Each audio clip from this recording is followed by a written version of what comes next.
Hello, we're going to be in the section that deals with a divided kingdom. This happened around 922 BC. It was a tragedy. It was when the people of God split over a contemporary situation that permanently caused them to be at jeopardy among the other kingdoms of the Fertile Crescent and the Nile River. It was a time when the prophecy concerning a monarchy, which God said, if you ask for a king, you're going to have the problems a king has, had come true. Solomon had multiplied his horses, his building projects. He had turned the court into the opulence of an oriental monarch. And the people were really chafing under that. There's a large taxation to keep the king and his parties and all his things going. There was forced labor that they really chafed under. They had to work into his projects. And his son grew up in the lap of luxury, not under the spiritual tutelage that he should have had. As David was a failure as a father, Solomon is a failure as a father. The curse about the problems in David's family from Bathsheba is continuing. And now because of Solomon's idolatry in his old age, the kingdom is going to be ripped from him, but not in his lifetime, in his son's lifetime. Well, that sets the stage for 1 Kings chapter 12. Then Rehoboam went to Shechem. Now, Rehoboam means enlarger of the people. Jeroboam, the Ephraimitic labor leader that's going to take the northern 10 tribes away, is known as whose people are many. Maybe it's a play on these names. We're just not certain, but they're very close together. Now, the Septuagint says, and by the way, the Septuagint has a much longer addition to this chapter than the Masoretic text does. It's in our Bible. If you can find an English copy of the Septuagint, they are available, and you might want to see the additions there. But it says after he had been king a year. Now, he moved to the north. If you'll look at a map, you'll see that Shechem is in more central Palestine. It had great historical accomplishments. This is the place where in Deuteronomy 11, 29 and 30, Abraham comes. We see it has patriarchal associations. It's the place where the blessing and the cursing section is mentioned by Moses in Deuteronomy 27:28. When Joshua comes in the land, he fulfills that in Joshua 8:30 through 35. It's the place of the reaffirmation of the covenant in Joshua 24. And so it had some ancient tribal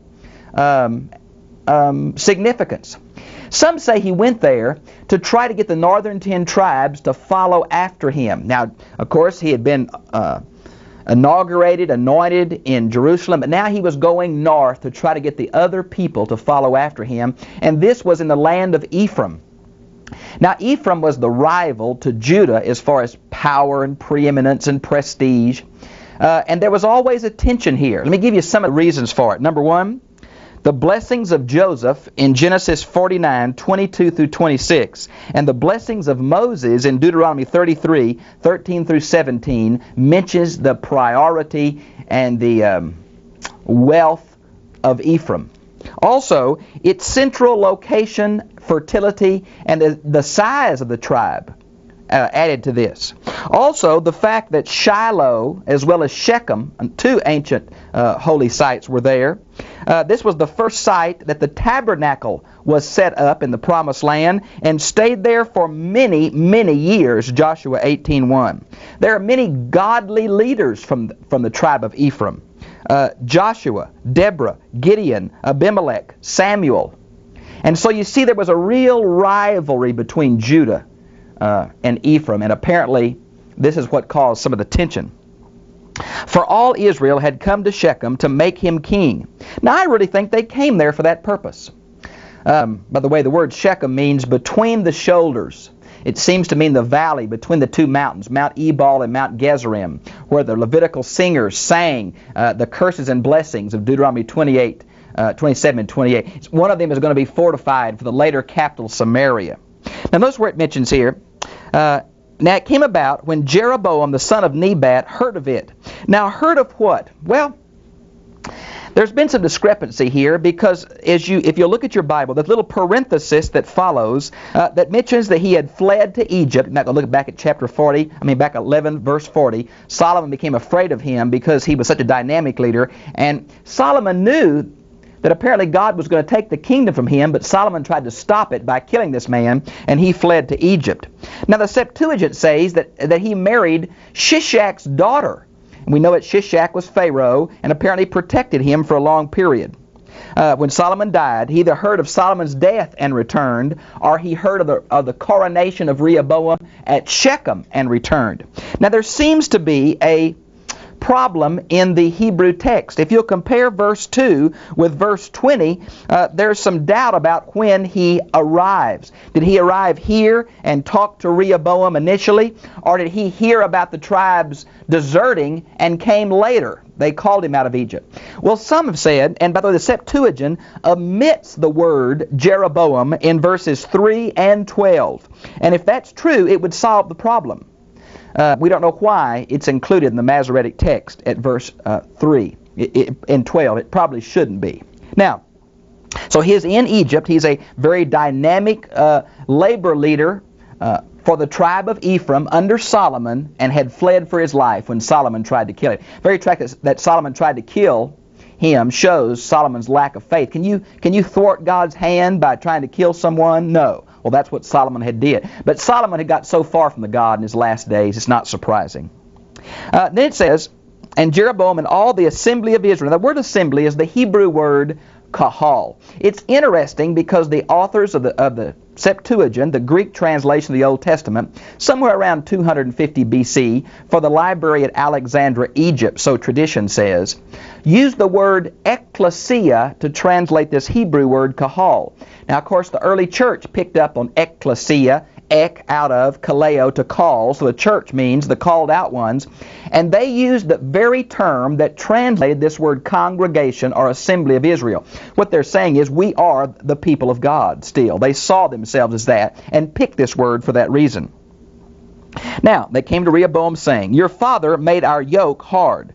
Now, in the sense of taxes, to support the opulent of the Oriental palace, and two, this forced labor. Now we hear of this forced labor which made the people so mad from chapter 4 verse 20 and chapter 5 verse 14. That was the major problem under Solomon, all his building projects, that he forced the people under tribal allocations to come and work for him for nothing.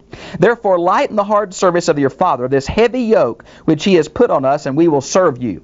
Now it's interesting to me that later on the rabbis used the word yoke to describe the requirements of the law. And here we see kind of a connection, the metaphorical use of the word yoke.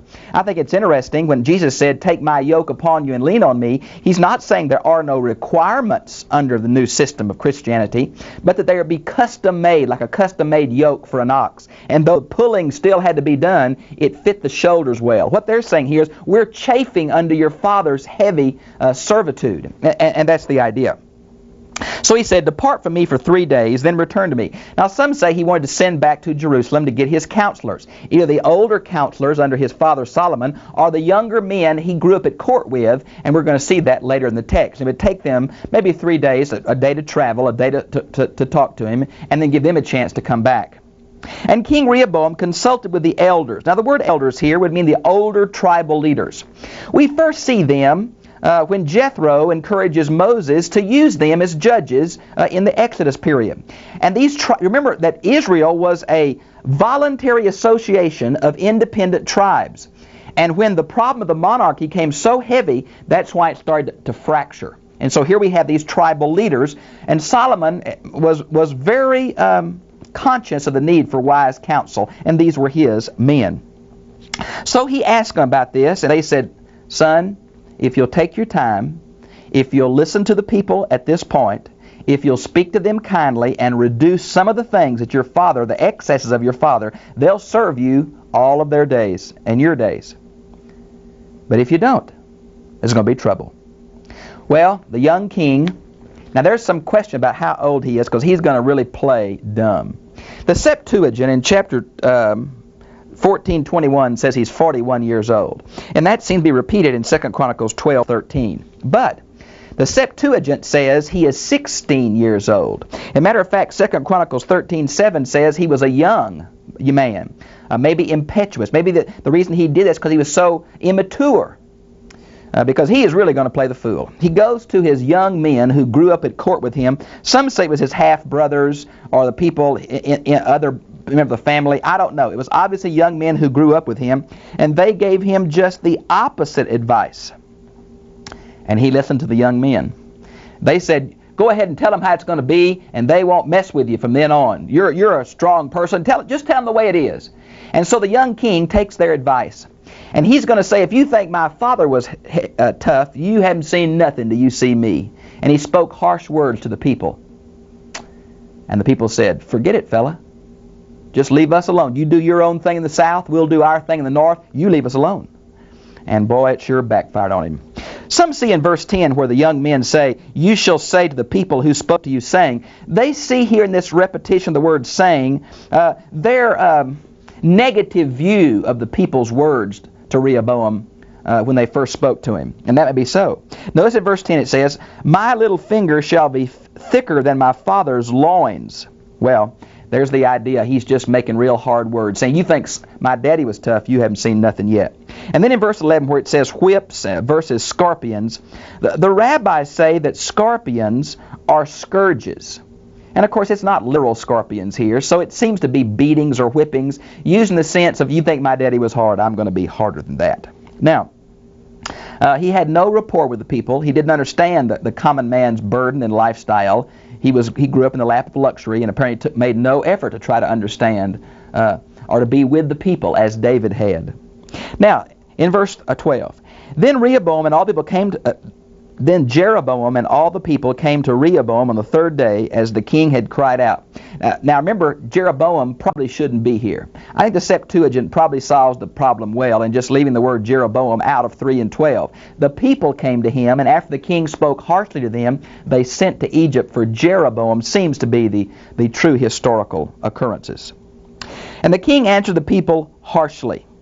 Now, you know, I often wonder about the words of Ecclesiastes 2, 18 and 19, where it says, how does a man know that after he built up his empire or kingdom or wealth, he won't be followed by a stupid son? Well, boy, the prophecy is really fulfilled here in Rehoboam.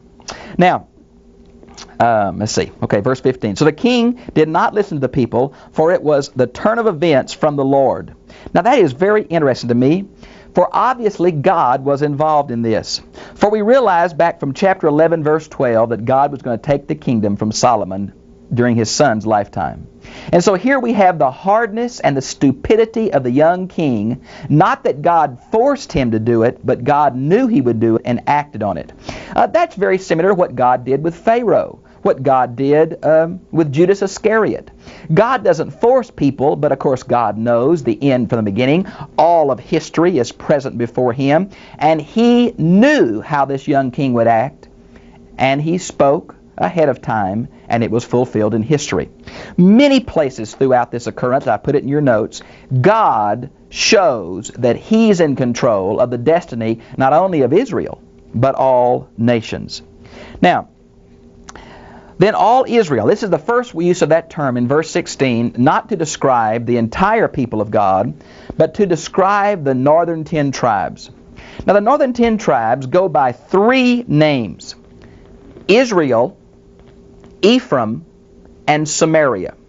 Now Israel, of course, is the name for Jacob, meaning Jacob's children, when it's used of all the Jews, but here the northern 10 tribes. Ephraim was the strongest tribe, and Samaria became the capital. And that's why it goes by those 3 terms. So all of Israel mean the northern 10 tribes. And by the way, when I say northern 10 tribes, it's kind of confusing because it seems here that Benjamin is going to stay with Judah. And that's true. Matter of fact, Jerusalem is located in the tribal area of Benjamin. Isn't that surprising? You would think that Benjamin would be closer to Ephraim because of their father Joseph. And Benjamin was pretty negative against Judah for a while because of the tension between Saul and David. But Benjamin had been real incorporated into Judah. Simeon had very early been incorporated into Judah. And it seems that most of the Levites went to the temple in the south. So we really have 4 tribes in the south.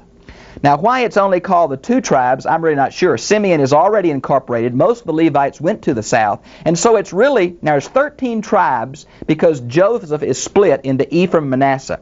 So it's really 9 to the north and 4 to the south. Maybe they counted the Levites with the north for some reason, or maybe they counted ancient Simeon with the north, though really he'd be incorporated into Judah. Now here's a little poetry here. We have no inheritance with the son of Jesse. To your tents, O Israel, look after your own house, David. Now, from 2 Samuel 21 and following, we see the jealousy of Ephraim. Here we have the idea of to your tents. Now, they didn't live in tents. They, of course, had houses. Maybe it's a way of speaking back to the day of their nomadic existence. Some say, yeah, well, all the people had come to Shechem and they were living in tents while there. That may be true, but this seems to be an idiom to do your own thing. It'd say, we're prepared for war. If you mess with us, you just do your own thing, Rehoboam, and we'll do our thing. Just leave us alone. And if you don't, we're prepared for battle. Seems to be the meaning of this little poetry. So Israel departed to their tents. But as for the sons of Israel who lived in the cities of Judah, Rehoboam reigned over them. Now that means there were some of the northern tribe there, and they stayed and were reigned over by Rehoboam. And King Rehoboam sent. Now this word, look in your English translation there at verse 18. I have Adoram. Now the Septuagint has Adon, or has an Adoniram. Now this man's mentioned in chapter 4, verse 6. Now some wonder if this refers to the foreman of the forced labor under David in 2 Samuel 20:24. Now it's very unlikely the man lived so long that he was over the forced labor under David and Solomon and now Rehoboam. That's a long period of time. Some have said because the name is so much alike that maybe we have a family tradition here with 3 men whose names are very alike, or if the reference in chapter 4 verse 6, maybe just 2 men that have very similar names. I personally think it's probably 3 different men of the same family who were over the king's forced labor. Now, he was really the wrong person to send because the people were already ticked off at this forced labor really bad, and they're going to stone him to death. And when the king hears that, boy, he realizes what's happening. He really takes off. Goes back to Jerusalem, verse 19. He mounted his chariot to flee for Jerusalem. Yet, it's time to pick up, king, and head for the house. Verse 19. So Israel had been in rebellion against the house of David to this day. Now this shows that the writer of 1 Kings was living in a much later time than the split. Now the split occurred in 922 BC. That's a very important date.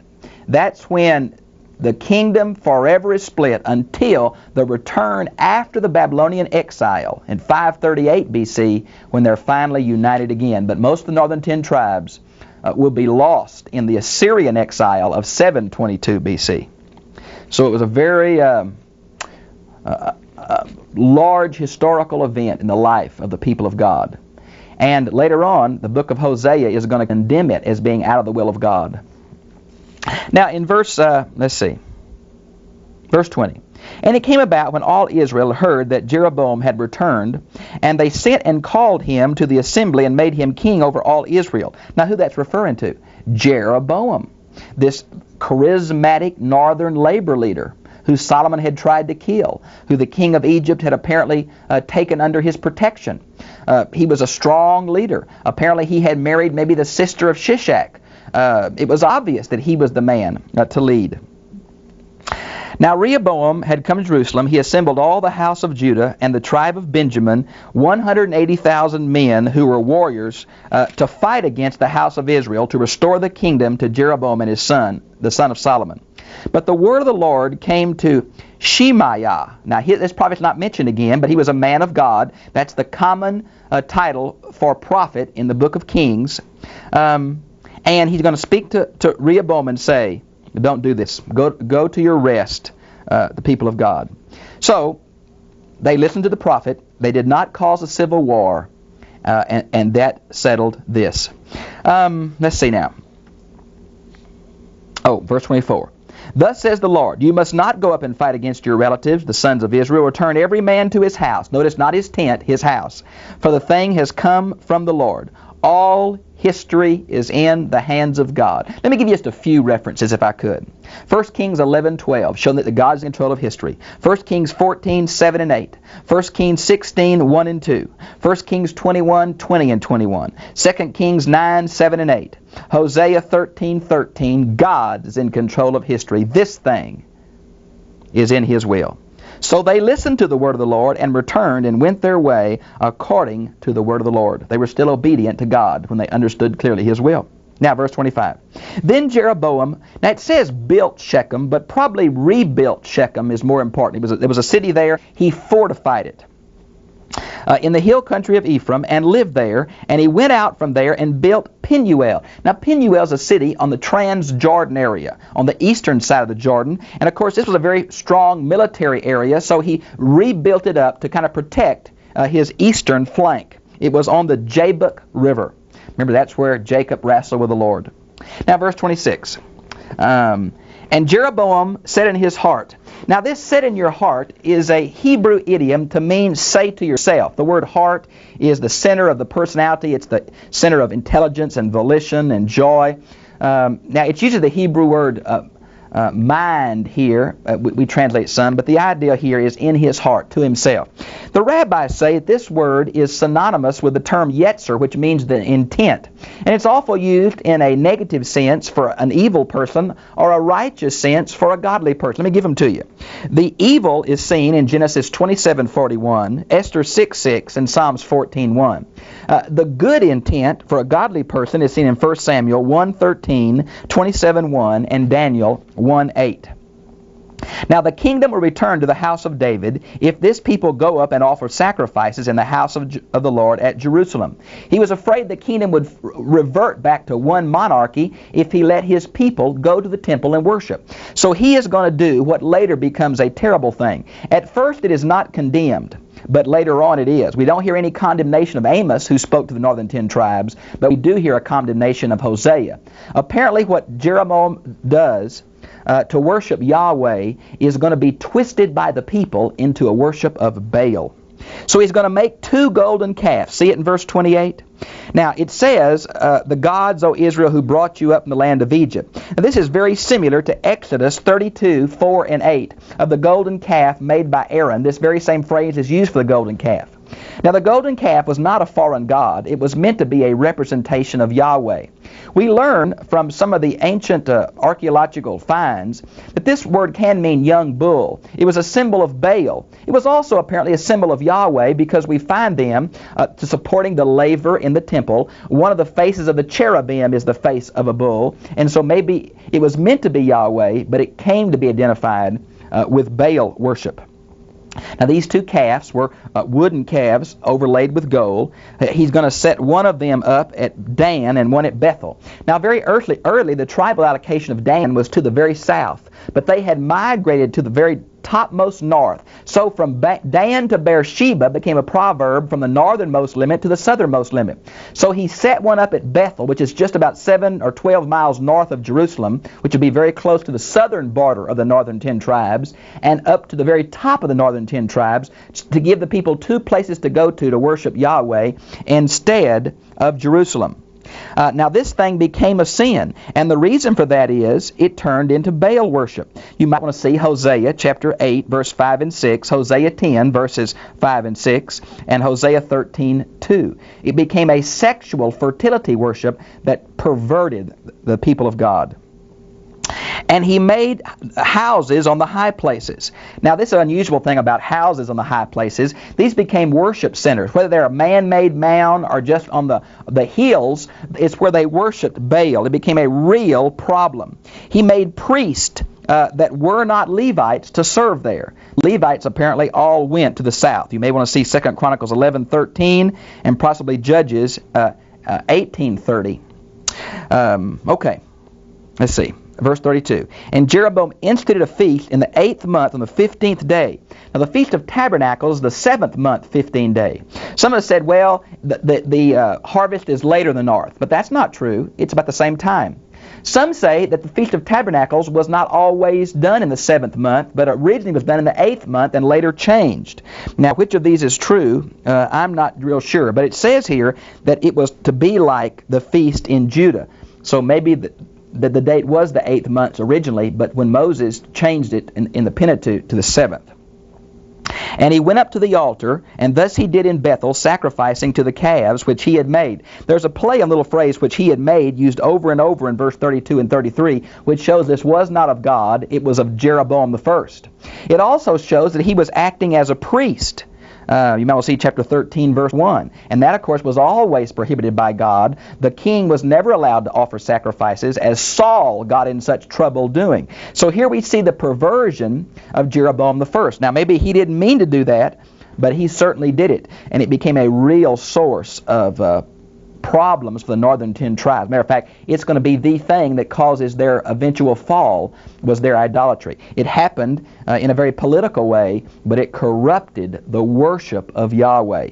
And they became so identified with Baal, they couldn't even tell the difference. They were worshiping Baal in Baal's ritualistic fertility manners, but calling it Yahweh worship. We see that so clearly in the prophet Elijah on Mount Carmel. And so we see the problem that developed. Well, here's the major split. And here's how it's going to set the dye that's going to color the two nations for years and years to come. And God help us, it happened for political reasons, and it was a terrible, terrible thing that occurred to the people of God.